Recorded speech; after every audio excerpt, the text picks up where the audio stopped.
Le grand entretien avec Gilles Berset, économiste et professeur à la Neoma Business School, qui est avec moi. Bonjour. Bonjour. Merci d'être dans la matinale de l'économie, co-auteur de ce livre que vous avez devant vous, Sauver la démocratie sociale, chez Calman Levy, coécrit avec Guy Groux et avec Richard Robert dans la collection Liberté de l'esprit. J'ai d'abord envie de vous demander ce que vous mettez dans ce terme, la démocratie sociale.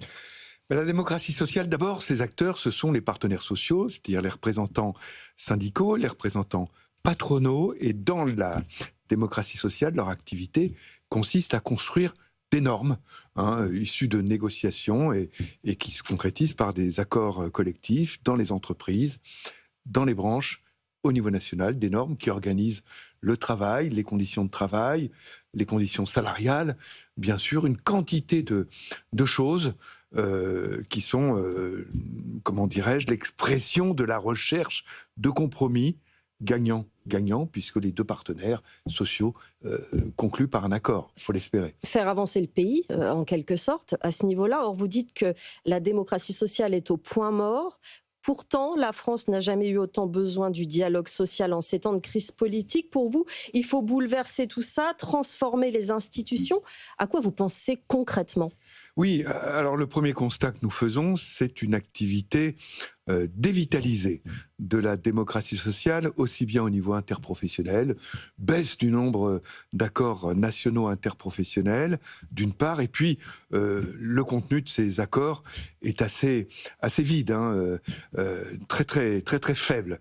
Et puis, baisse de l'activité dans les branches et dans les entreprises, dans la recherche de ces fameux compromis. On pourrait prendre une quantité d'exemples là-dessus. Je voudrais juste en prendre un, par exemple, quand le Premier ministre François Bayrou a proposé au mois d'août dernier de donner aux salariés la possibilité de monnayer leur 5e semaine de congés payés.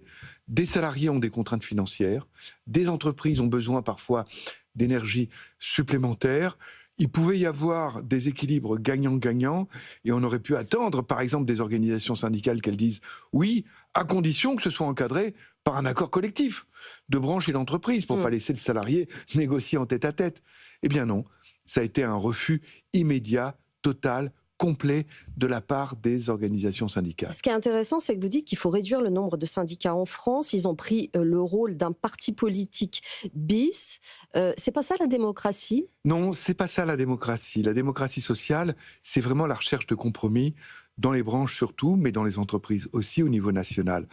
Enfin, les partis, les positions, le positionnement qui est maintenant celui des partenaires sociaux et en particulier des syndicats est un positionnement politique qui est le rôle des élus de la République.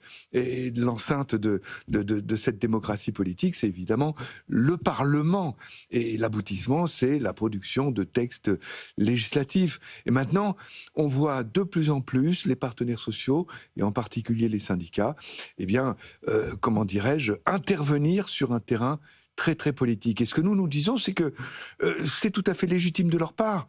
Les institutions de la démocratie sociale les amènent à ça. Ces institutions sont inadaptées aux besoins d'une démocratie sociale telle qu'elle peut exister de façon très riche, très constructive, très productive dans d'autres pays, les pays nordiques scandinaves, l'Allemagne, les Pays-Bas, mais même des pays comme l'Espagne et l'Italie. Idéalement, porter leur nombre de 5 à 3. Est-ce que c'est possible de faire ça en France, en l'état actuel du pays ? Et qui pourrait porter ça ? Alors d'abord, ça n'est pas 5, c'est 8. 8 syndicats en France ont plus de 5% de suffrage aux élections professionnelles. C'est énorme. Dans les autres pays, c'est 3 ou 4. Là où la démocratie sociale est très active, très productive, il y en a 3 ou 4. Évidemment, ce nombre de 8 aboutit à des surenchères, à des positionnements dans l'opposition, dans la contestation, plutôt que dans la recherche de l'élaboration de compromis. Vous voyez, il y a 5 syndicats représentatifs au niveau interprofessionnel, mais il y en a 8 qui ont plus de 5% des voix. Et pour réduire le nombre de syndicats, l'amener à ce qui existe dans des pays où la démocratie sociale est très active, il faudrait remonter les seuils, passer de 8 à 15 peut-être au niveau interprofessionnel, voire à 20. Il faudrait la relever aussi dans les branches ou des entreprises afin que afin de pousser à des regroupements syndicaux, à des syndicats plus forts sur le terrain. C'est ça qui est recherché, des syndicats plus forts. Est-ce qu'ils ont du poids malgré tout? La participation aux élections professionnelles ne cesse de baisser et ça, c'est un phénomène inquiétant. Oui, c'est un phénomène inquiétant. Et encore une fois, nos institutions ici ne poussent pas à des syndicats forts qui recherchent l'adhésion des salariés, la représentation des salariés dans les entreprises. Je vais prendre un exemple simple. Dans une entreprise de 10 000 salariés, c'est le résultat des votes au premier tour des élections professionnelles qui permettra de calculer l'audience. S'il n'y a que 10 salariés qui votent dans notre entreprise de 10 000 salariés, c'est sur ces 10 salariés qu'on va calculer l'audience. Oui. Donc si un syndicat a 6 voix sur 10 suffrages exprimés dans notre entreprise de 10 000 salariés, on dira qu'il est majoritaire, qu'il peut engager le collectif de travail dans des négociations et dans la signature d'un accord collectif. Ça n'est pas satisfaisant. Alors même que pour l'élection au CSE, s'il n'y a pas le quorum au premier tour des élections, un deuxième tour est organisé, où il n'y a pas monopole de candidature syndicale, et c'est ce résultat du deuxième tour qui font les élus du CSE. Bien, ce que nous disons avec Guy Groux et Richard Robert, c'est que dans ce cas-là, le CSE devrait devenir l'instance légitime de négociation, de représentation du collectif de travail et de signature d'accords. C'est ce qui existe dans d'autres pays. En Allemagne, qui n'est pas quand même un moindre exemple pour nous, en Allemagne, c'est l'équivalent de notre CSE, c'est les Works Councils qui négocient dans l'entreprise pour représenter le collectif de travail. Vous parlez aussi de reporter un temps durant l'exercice de grève, suspendre les appels à la grève à des arrêts collectifs de travail lors de l'ouverture de négociations. Ce n'est pas interdire la grève, mais c'est éviter de négocier avec un pistolet sur la tempe, dites-vous. Exactement. Quand une négociation est en cours, ce qui doit être recherché, c'est la sérénité.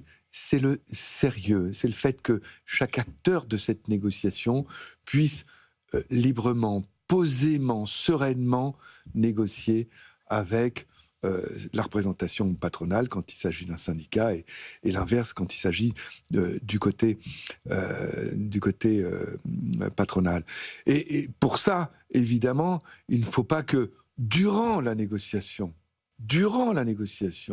il y ait des appels à la grève pour faire pression sur les négociateurs. C'est les plus mauvaises conditions, évidemment, de la négociation. Ça ne veut pas dire que si la grève, la négociation échoue, il ne peut pas y avoir ensuite un mouvement, un appel à la grève, à l'association de travail. Mais ça veut dire que ça prendrait beaucoup plus de temps, le processus prendrait beaucoup plus de temps. On peut dire que pendant 1, 2 ou 3 mois, il faut laisser la négociation, les négociateurs, avoir des conditions de négociation vraiment calmes, sereines, sérieuses, pour aboutir, si possible, à un accord. Il nous reste très peu de temps. J'aime bien aussi cette proposition d'inclure davantage de représentants de salariés dans les conseils d'administration. Ça améliorerait le dialogue, ça placerait aussi peut-être les salariés devant les responsabilités qui incombent à l'entreprise. Absolument, c'est ce qui se passe dans d'autres pays qui nous entourent. Je pense en particulier, encore une fois,